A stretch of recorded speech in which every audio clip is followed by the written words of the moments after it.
Nikusalimu rafiki yangu popote pale ulipo na unapoendelea kunifuatilia.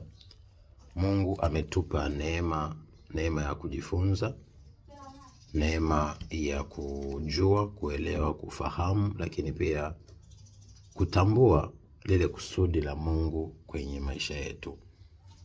Sasa leo tuna topic inasema kuna funguo 5 au 5 key dating advice. Funguo 5 katika kipindi cha uchumba ambazo mwanaume anatakiwa asizikose. Hizi ni za kiroho na ni za kimungu. Anapozikosa huyo mtu bado hajawa tayari, au ile ndoa itapata changamoto, vizuizi, lakini pia inaweza isifike popote. Ukisoma kile kitabu cha Mwanzo sura ya 2 kuanzia mstari wa 7 mpaka 24, Mungu ameweka wazi baadhi ya vitu ambavyo lazima uvielewe na uvijue. Alipoumba mwanadamu akampa mamlaka, lakini pia akasema si vema akae mwenyewe, akamtengenezea msaidizi wa kufanana naye. Lakini kumbuka, kwenye bustani ya Eden, kabla ya kumtengenezea mtu wa kufanana naye, kuna vitu kwanza alivitengeneza na mwanaume akavimiliki, akavitawala, lakini akawa navyo. Sasa ujio wa mwanamke ulikuwa ni baadaye, lakini pia ujio ule wa mwanamke ndo na makosa yaliweza kutokea kwa Adam mpaka kuja kumwasi Mungu na kuondoka kwenye uwepo wa Mungu. Kwa hiyo ukiona wewe ni mwanamke unataka kuolewa, alafu haya mambo hujayakuta kwa mwanaume, ni hatari kwenye maisha yako. Cha kwanza ni uwepo wa Mungu, his presence. Kabla ya dada kwenda kumvuta mwanaume kukubali kuja kuolewa naye, cha kwanza yule mwanaume lazima awe kwenye uwepo wa Mungu. Nina maana gani? Kuwa kwenye uwepo wa Mungu ni mtu ambaye lazima umkute ana uhusiano mzuri na Mungu. Kuwa kwenye uwepo wa Mungu ni mtu ambaye hateteleki, ina maana haongozwi na shetani tena, kwa sababu wanaume asilimia kubwa wasipokuwa kwenye uwepo wa Mungu wanawaza mambo mabaya, na asilimia kubwa unakuta wanawaza ushirikina, au hata muda mwingine kutomkumbuka hata kutomjua Mungu. Sasa kuna kitu lazima ukielewe, ukifahamu na ukitambue. Katika safari ya maisha ya ndoa, ni safari ambayo inamhitaji Mungu mwanzo wa safari hata mwisho wa safari. Sasa mwanaume ambaye hujamkuta kwenye uwepo wa Mungu, ni rahisi sana kushawishika, ni rahisi sana kudanganyika, ni rahisi sana kujikuta ana imani nyingine ambazo baadaye zitakuletea madhara. Wengi wa dada, madhara wanayoyapata leo kwenye ndoa, hata kama walifunga ndoa za baraka au za kiimani na walitegemea mafanikio kwenye ndoa zao, ukifuatilia vizuri, wameoana na wanaume ambao walikuwa hawana imani katika Mungu au hawampendi Mungu, lakini walipooana wakafosi kwamba wale watu sasa wamjue Mungu. Wale watu walitolewa labda porini au walitolewa nje ya uwepo wa Mungu. Sasa wanawake wakahisi hao watu watawabadilisha. Na maumivu makubwa yanayowakuta wanawake leo kwenye ndoa, asilimia kubwa ya matatizo yanayowakuta au yaliyovunja mahusiano au yaliyobadilisha waume zao au yanayoleta migogoro isiyokwisha kwenye ndoa, asilimia kubwa waliyaona mwanzoni kabisa, au zile tabia waliziona mwanzoni kabisa kwenye uchumba kwamba zilikuwa hazipendezi na haziendani na mapenzi ya Mungu.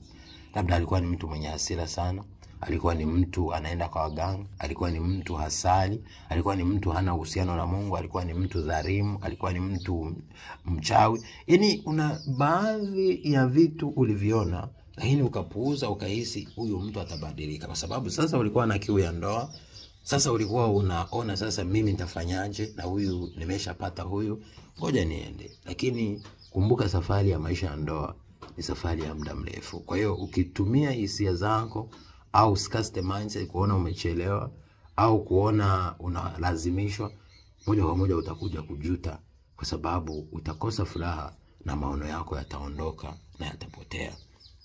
Ukisoma kitabu cha Mwanzo 2:7 mpaka 24 inakuonesha kwamba yule alikuwa kwenye uwepo wa Mungu. Alikuwa kwenye uwepo wa Mungu. Alikuwa kwenye uwepo wa Mungu. Alikuwa kwenye uwepo wa Mungu Adamu. Cha pili, mwanaume unachotakiwa kuwa nacho. Kama mwanamke unataka kuolewa na mtu na hujamkuta na hichi kitu, ni lazima uwe tayari kuchukua hatua mapema. Kazi, lazima mwanaume awe na kitu cha kufanya. Kusoma kitabu cha Mwanzo sura ya 2 mstari wa 15, maandiko yanasemaje? Maandiko yanatuambia hivi kwamba Bwana Mungu akamtoa huyo mtu akamweka katika bustani ya Eden ailime na kuitunza. Ailime na kuitunza. Kwa hiyo hapo kumbuka hajapata mke. Kwa hiyo lazima cha pili awe na kazi. Ndio maana ukikutana wachumba wanaotaka kuingia kwenye ndoa, mwanamke ataanza kumuuliza yule mwanaume, unafanya kazi gani? Ataanza kufanya evaluation ya maisha yake ya uchumi, ila angalie sasa naenda sehemu ambako je nitaweza kusaidia kwenye nini, au nitaenda kutunzwa kivipi. Lakini kitu cha tatu ni cultivate, ni kupanda. Lazima mwanaume uwe unapanda. Nikiwa na maana gani? Uwe ni mtu ambaye sasa kuna kitu bora kinatoka ndani yako. Kuna uweza wa ajabu unaendelea kwenye maisha yako. Lakini pia ni mtu unayezalisha matunda. Kumbuka, siku zote wanawake unaowataka hawapo. Wanaume huwa katika process za kutafuta wake, wanasema nataka mwanamke wa aina fulani. Hapana, mwanamke unaweza kumtengeneza awe kitu unachotaka. Hujawahi kuona mwanamke fulani alipokuwa na hali fulani ya kimaisha, alikuwa mbaya, anavaa nguo fulani, hapendezi, havutii, lakini baada ya kumpata mwanaume ambaye alimjali, akamtunza, akamthamini, sasa leo anavutia na anathamani.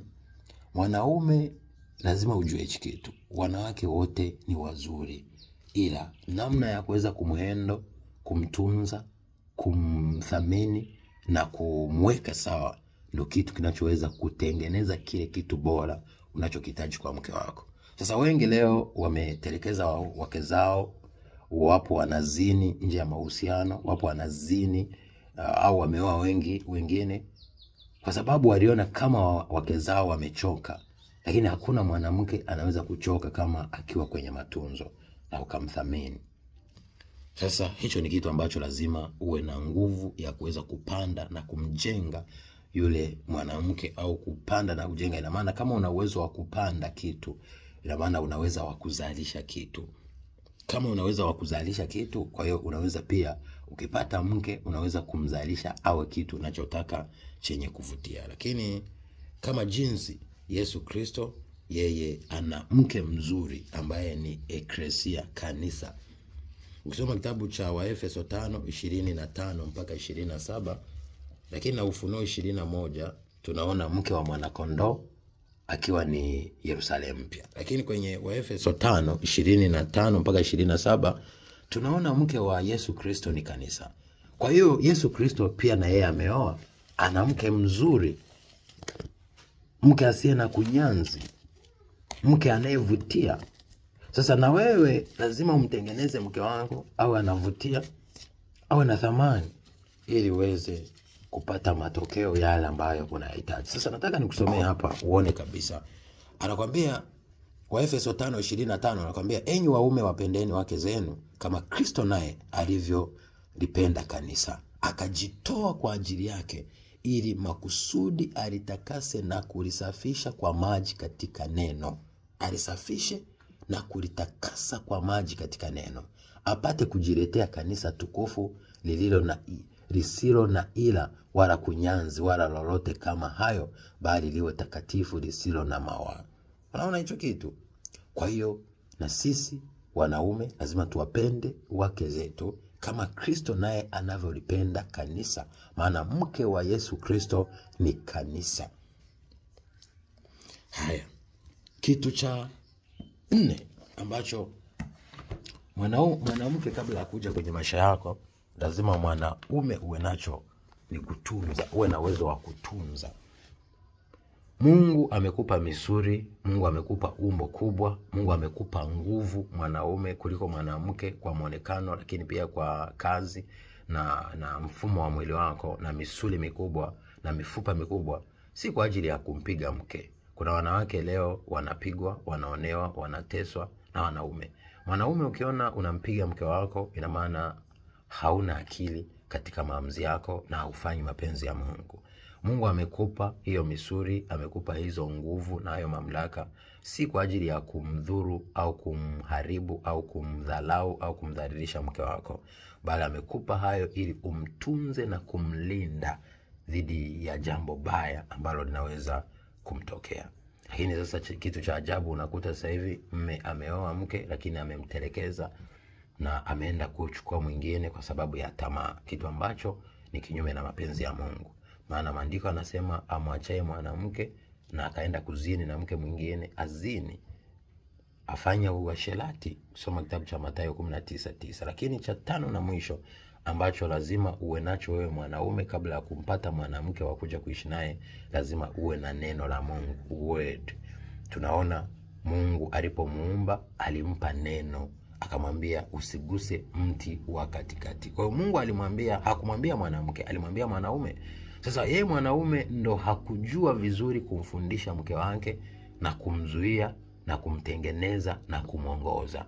Ndio maana mwanaume unapokuwa hauko vizuri na Mungu, haupo kwenye neno, ina maana ndoa yako itaelekea kwenye mashimo, kwa sababu wewe labda unaenda kwa waganga, uenda kusali. Sasa kusudi la Mungu litatimiaje? Mwelekeo wa maisha utaendaje? Baraka za Mungu zitatokea wapi? Kwa sababu tunapopata mke tunapata kitu chema, tunapata kibali mbele za Mungu. Sasa kile kibali sawa umekipata, lakini wewe hujatengeneza milango ya baraka. Ina maana kama hujatengeneza milango ya baraka, zile baraka hazitokuja kwenye maisha yako, kwa sababu asilimia kubwa ya wanawake huwa wana baraka. Sasa tunapowaleta kwenye maisha yetu na sisi tukawa vizuri na Mungu, tunapata kibali na ndoa inakuwa na baraka. Na tunapokuwa na upendo, ina maana pia Mungu anajenga kanisa lake, kwa sababu kanisa la Mungu linaanza kwanza na familia. Tunaona Mungu alipomuita Ibrahimu, familia yake hiyo akaibariki, ikawa ni chanzo cha uzao mwingi. Tunaona familia ya Yakobo, tunaona familia ya Isaka. Kwa hiyo familia ndo msingi namba moja, hata kabla ya kuangalia makanisa na vitu kama hivyo. Kwa hiyo haya niliyokufundisha yajue, yaelewe, yafahamu, ili uweze kutembea katika njia ambayo inampendeza Mungu. Hichi kitu lazima ukijue. Kumbuka, baada ya hayo yote ukawa nayo, hapo sasa ndo unaweza kuchukua jukumu la kutafuta mke kuoa. Lakini ukitanguliza mke kabla ya kuwa na nguvu ya neno, huna nguvu ya kutunza, hauna uwepo wa Mungu, hauwezi ukazalisha, ina maana hautofanya chochote, utadhalilika, utakosa heshima, na mwisho wa mwisho utakosa mwelekeo kama mwanaume, na utakuwa ni mtu usiyefaa hapa duniani. Kwa hiyo haya ninayokufundisha yajue, yaelewe, yafahamu, ili uweze kuwa ni mtu bora na wa thamani, atakayeweza kuwa ni mtu mwenye matokeo hapa duniani. Nawapenda. God bless you. Be a shining star in Jesus' name. Shalom.